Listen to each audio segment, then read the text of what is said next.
Right now, President Biden and other NATO leaders are convening in Lithuania. The way I see it, there are four key objectives for this important summit: securing more Western support for Ukraine, improving NATO's own military capabilities, strengthening collective resolve against the primary threats posed by China, Russia, and terrorists, and welcoming Sweden to the alliance. I'm encouraged by the progress NATO is making towards each of these objectives. But there's more work to be done. As transatlantic leaders confer about how to help Ukraine defeat Russian aggression, it is significant they are doing so in a Baltic country, itself once a captive nation, subjected to decades-long Soviet occupation.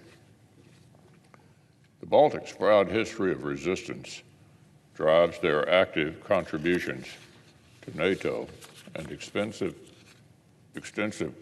contributions from their own arsenals to Ukraine's fight. Decades after the fall of the Soviet Union, brutal Russian occupation has now found a new target, and the fate of Ukraine's resistance continues to depend on Western support. Western allies should use this week's summit to commit even more critical capabilities to tip the balance of forces in Ukraine's favor. Time is of the essence for allies to increase production of critical munitions and to send longer-range, more sophisticated, and more lethal systems to the front lines. In this regard, I welcome President Biden's decision to provide Ukraine cluster munitions to improve its defense against Russian invaders. However overdue, these munitions will both improve Ukraine's capability to strike Russian forces and compensate for shortfalls in standard artillery rounds. Despite vocal opposition from his own party, the President ultimately made the right call. The fact of the matter is, Russia has been using cluster munitions for months in Ukraine. American cluster munitions have a substantially lower failure rate than the Russian munitions. And while the risk of unexploded ordnance is not zero, it is fantasy to believe that wars can be fought without risk. Here's the bottom line. It should be up to Ukraine whether to employ these effective weapons on its own soil. Plenty of liberals have criticized President Biden for the decision.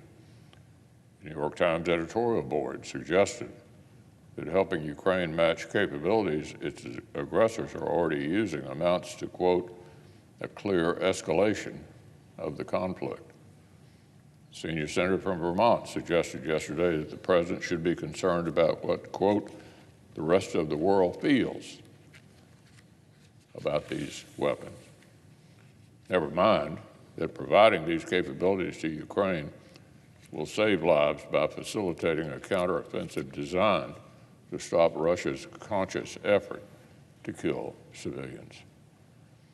If liberals are truly concerned about civilian casualties in Ukraine, they should support giving our friends the capabilities they need to end Russia's brutal war.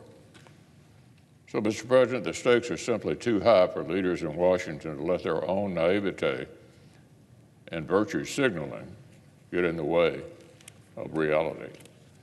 Ukraine's war will not be won with yard signs or hollow promises to hold Putin accountable.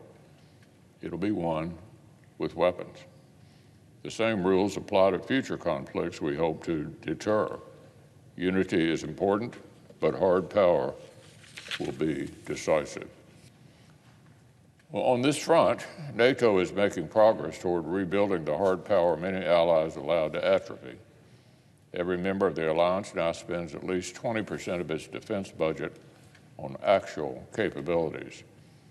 Our allies are making progress towards spending 2% of GDP on defense, and more than half of the alliance should hit that goal by the end of next year. But we should agree that 2% is a floor, not a ceiling, for our commitments to collective defense. Our allies should invest in critical capabilities and modern systems that add to NATO's combat power, and they should revive defense industrial bases that have languished since the Cold War. Certainly, another clear way to strengthen NATO is to welcome Sweden to the alliance. Like Finland, Sweden is a high-tech economy with a strong industrial base. Its leaders are committed to contributing to the alliance and are investing even more significantly in an already capable military. I'm encouraged that President Erdogan and Prime Minister Orban have agreed to support Sweden's accession. I look forward to rapid action by the Turkish and Hungarian parliaments. For America's part, it's past time for the Senate to consider the National Defense Authorization Act. We have an obligation to ensure the U.S. military remains the world's preeminent fighting force, capable of deterring and defeating enemy aggression. The Senate will have an opportunity to lead our allies by example as soon as the Democratic leader brings NDAA to the floor.